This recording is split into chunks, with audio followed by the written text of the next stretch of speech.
map, the different areas of control that you need to have. So this is going to be quite the match. I guess it's pretty early. I was going to say, hope you have your popcorn, but it's pretty early for that one. For Don't some we have people. 2 Annas on this comp here? We do. That would seem to be in violation of the rules. Now, typically in a tournament setting, it is kind of on the players most of the time to identify a problem like that and to restart. They have to consist of at least 3 unique. So they do have, well, I guess it's it. Yeah, that's the 3. Oh, unique, you're right. You're so right. one can repeat. There is one that can be repeat. It just can't be a shooter. You're right. Yes. You're right. Okay. So double Splatana is allowed, just not double shooter. Okay, my bad. Correct. My bad. There you go. Because they also have double slosher on the other side, so of course. Yep. So they still have the 3 unique classes. My bad. It's not a shooter, but already we're seeing that just back and forth specials going around here. And Sonder initially had a good hold, but SEQUOIA able to win that special battle there and able to stop Sonder from going any farther. And they're just no hesitation whatsoever, directly moving straight forward here. Inkjet coming up from Roundy here as the Splatanas. You can see them from the back trying to just take it down with the range shots, but the Inkjet able to pick off one, and looks like the tower is just going to approach checkpoint here as SEQUOIA is trying to establish some presence up on top of Bats here, and Roundy picking up another, but Birch saying, nope, we are going to remove you from this area here, and the Stamper taking control on the top side there, and it looks like SEQUOIA's push. They're still fighting for it, though. It's ending, but they're still fighting for it. They want to make sure they keep the control of that area, even though they are a couple members down. I really like that play. What you'll see Starburst doing a lot is when they have a push that's made it around the corner there at a wall, they're going to post up behind stacks and try to get jumps in. And they're going to try and hold that as a defensive stronghold so the tower can't push much further back. So we're actually seeing, SEQUOIA pulling that up. I've got it backwards. I think it's Sonder playing defense there. Trying to hold their push away. And that's something that lets Starburst keep the pace of the game going faster. But something that's going to stop them real quick is getting wiped. Sonder all the way back out onto the map, and let's see how much space they can take for it. Yeah, it's been very close here as we can see the score. There's not too much from each team just either securing lead or just getting any more points, but it's been this battle in the left-hand corner on each side that matters and how they want to push through it. We see the Stampers getting a zip cast. It looks like Sonder able to find those 2 picks with the help of 2 specials leading, and they are going to get the tower past checkpoint. Finally going to get up the ramp. We can see that SEQUOIA is kind of stuck up on the high ground there. Tri-Strike coming up from the T-Tech, but Birch on the Stamper there is making sure the T-Tech can't move in any farther, and this is a 1-point difference right now. Finally taking the tower, and able to get more points to get lead, and oh my goodness, Sonder is able to wipe out SEQUOIA there. Ooh.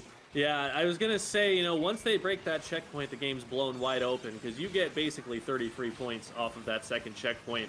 And now that they got that wipe, it's going to be very difficult to stop a KO. This is definitely an attacker-favored map once you get through that second checkpoint. And Sonder just showed us how, snowballing straight through it. It was pretty even right up until that fight loss, but man, you cannot get wiped when the tower is that far forward into your base. The opponents are going to be in your spawn, they are going to be in your walls, and you do not have time to call an exterminator before that tower is all the way to the end of it. Oh my goodness. Yeah, what a good push there around the checkpoint. Kind of a really good key move there that Sonder had was they led with the Booyah Bomb, and then the Zipcaster followed up, pushing the members of SEQUOIA into the corner, and Sonder was just able to capitalize on it and take the tower up to the checkpoint. And then another cool thing that they did was instead of making sure that they had a lead before they took the fights, is that they actually teamed up to take the fights before they secured lead, so that way they had a better push going forward, so they could actually get more points out of it too. And from there on, they managed to get that wipe and keep SEQUOIA back. Yep. With excuse me. Once you get that high ground on the top left of that map, that's when it's kind of over. that's when it just becomes really difficult for the defending team to push back in. And importantly, it's time consuming for them to push back in because they have to push back in stages. They have to secure their high ground. Then they have to secure the areas that actually have a view of the tower. Tower's shielded from a lot of that high ground for a while. And so until you have control of it, it forms a very effective buffer for the attacking team to be able to keep you out. We're going to Splat Zones Mako Mart. We went from, one of the classic counter picks in Tower Control Ink Blot to, like Devi said, another classic. I thought it was very cheeky of them to pick Tower Control Ink Blot for the first round so that the teams couldn't counter pick it. I think that might be by design, right? There's a little bit of sneakiness there, but was a little bit of sneakiness. So Zones Mako Mart. So this is going to be interesting because they need to figure out how to paint. And a lot of the time the answer for, what weapons are we going to use to paint is bring a lot of shooters. So what do they bring instead? For this map, I was going to call it before, but buckets and kind of like the sloshing style weapons with roller and brush as well included over ledges are pretty key here. And we can see that Sonder does bring 2 buckets here, the Try and the Machine. Actually, on both sides, there's a Try and a Machine. So both teams kind of have a similar strategy there for this map, and then just have 2 different middle with the range blaster showing up, and the T-Tech comboing there. Yeah, I can definitely see the rationale behind the double bucket because they're very strong for holding stacks, which are the important choke points of the map. And so it's also something that we've actually seen at top level play on Flounder Heights in 20XX. We had multiple teams running this sloshing machine, tri-slosher combination. So not surprised at all to see it. A range blaster is a bold pick for splat zones. It is going to be strong in the fights. The question is just, do they have enough paint to be able to retake when they need to?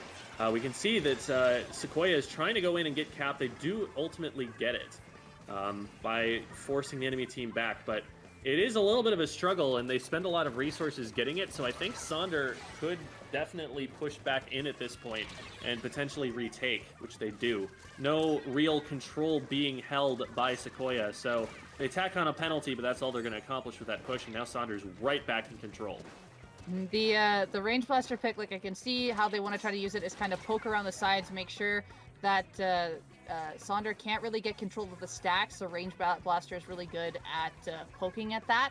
The only difference is kind of the speed that they have between their other 2 non-painter picks, like the Wiper and the range blaster, are kind of like the picks for each other here out of these 2 comps, because the T-Tech and the Splash are your shooter picks, they're your painters, and then the other 2 would be this Wiper and the range blaster. So the Wiper still having extra range, but does have more speed, able to move in a little more, has the stamp to still apply pressure, but the blaster with a little bit of a slower shot, but can get a lot of control. Unfortunately here, it looks like Roundy does get pushed back into the freezer, and SEQUOIA was unable to get zone at all, and Sonder able to take the second game as well.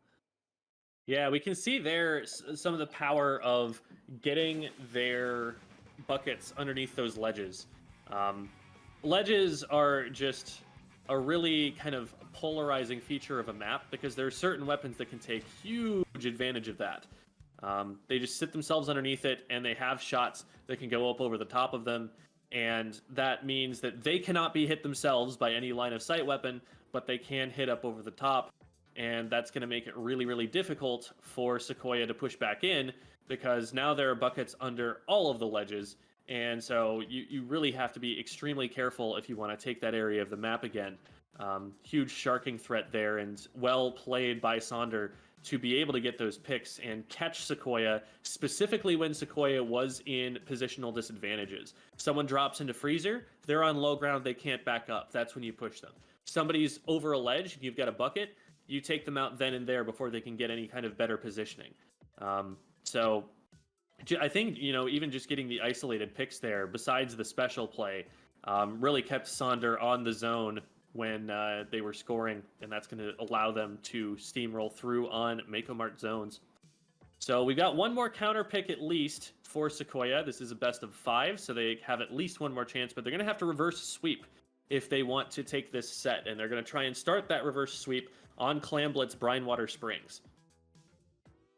Slam Blitz, Brianwater Springs. Okay, so maybe we will see a one of the Charger class come out here potentially from SEQUOIA, but we haven't really seen that. Again, most of these comps that we've seen so far, we've seen one Splatling come out from the last set, but we know on Brianwater a lot of teams like to bring that one weapon that can basically reach across the whole map, and that's where the leaders like to shine. So we might see the Charger class come out here, that, or they're going to stick to just similar things and just absolutely add pressure on the ramp and try to create a huge lockout to just instant KO. Yeah, it looks like we are not going to be seeing that E-Leader. We will be seeing the Explosher, which is one of the only backline counters that we tend to see, at least at top level here. Yeah, you can kind of look at this map and squint a little bit, and you can kind of see that the level geometry is kind of similar to Moray Towers. It's a very similar outlook point that the Charger would have, or the backliner in this case for the Explo, would have over over this low ground mid with very little cover. And that's always going to be really advantageous to those backline weapons. So having that extra pressure from the Explo on whatever fight is happening, wherever it is on the map, that chip damage can really come in handy, especially when you've got something like a Range Blaster if you capitalize on it. You can see Range Blaster just using its range over here, getting picks. Ooh, dives in, not knowing that the Wiper is there, though, so Henlo gonna get a nice splat there to keep their team occupying mid and keep the pressure forward. That is one advantage that this team is going to have over the backline weapons, is that they can push up a lot faster, which means that the other team's going to need to hold control for longer before they can actually get to the basket. There are more opportunities to screw up. And while they're able to hold, if they keep their range and they're disciplined, it's definitely a war of attrition with one of these longer ranged comps, whereas the other team can kind of just be like, we want to score now, and push forward and look at this. They're still on the basket. 59 points, 56, probably not too much more going in because I'm seeing Sonder players go down here, but that is a strong opening push for them here, and there wasn't an awful lot that had to happen for them to trigger that. Yeah, not too much either. Henlo there in the middle before the push started just definitely popped up there, helped follow up off their teammate going down to pick off that range blaster, and then helped keep that basket open, getting picks left and right there. And then Sonder at the opening. SEQUOIA actually managing to finally defend that, getting the picks down, but Sonder is still just continuously going. Even when one's down, they're not letting up too much control. Like you can see, they're backing up to mid and just like keeping their distance, but they're not backing up all the way. Even when a special's thrown at them, you can see that they're still, when they have like the space to go forward, they find that that's safer. They'll find that that pick there that is actually in range of them that they can secure. But we can see one attempted to do that. They did go down in that 2v1 fight there, and SEQUOIA here just trying to find a way forward here, trying to use the range and the Explo's poke to try to get at each other, but the Crab Tank in a very good spot there, picking off both of the weapons, both the range and the Explo, and Sonder is back up at this basket. The Wiper is up forward. We see the Tri-Strike coming forward. Henlo is just going to go underneath that ledge and just wait for the next opportunity to go back in, and two down on the side of SEQUOIA there, but it looks like SEQUOIA able to pick 3 down in return.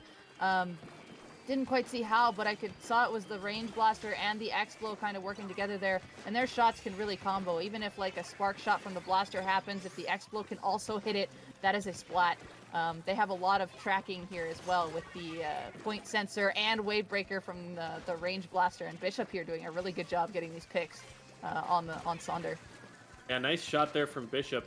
I think the challenge that SEQUOIA has here is that they've got, all of this chip damage, and they've got all this range, but with range, there are always certain angles that are hard to contest because you have to give up your range to get access to them, and that's where these frontline weapons are shining. We're seeing the Wiper in particular getting into some of these annoying little nooks and crannies where it's hard, even for these weapons that have these attacks that can go around corners, to be able to suss them out and catch them.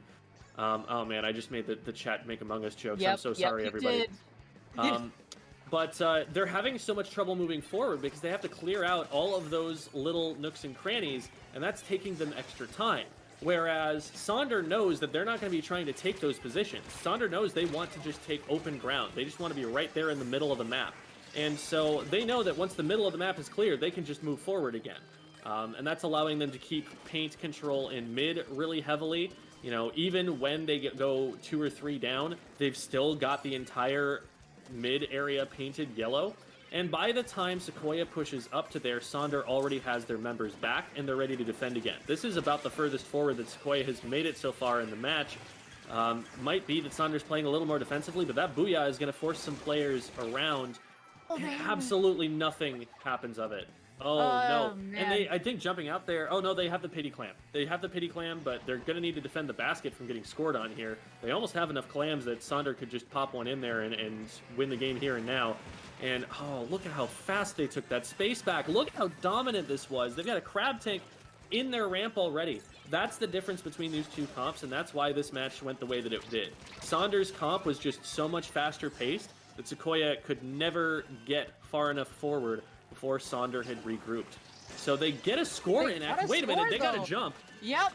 This is a miracle play if Archer's able to succeed here in keeping the basket open long enough. They're going to keep it open with the Booyah Bomb. Hold on now. They've got some clams. It ain't done yet, folks.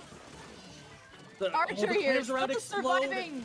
They need to grab some from mid. Archer is being an absolute hero right now. They've got more clams coming in. There is a jump that's probably going to get camped. Oh, but there's a smoke screen from the tri-strike. Still goes down. Oh my God. This is the desperation play of all desperation plays, but the white finally comes out. My God, they almost made me eat my words about the game being over right there. That was a wild last-ditch effort from SEQUOIA. This is something that I say all the time. Sometimes when teams push up really far, they leave one blind spot that can really cost them almost the game. And SEQUOIA found that. I didn't see if it was Bishop or Roundy who took it, but or if it was one of them. One of the two, I think, went and did that flank on the left, and Sonder didn't notice it until I think last second there.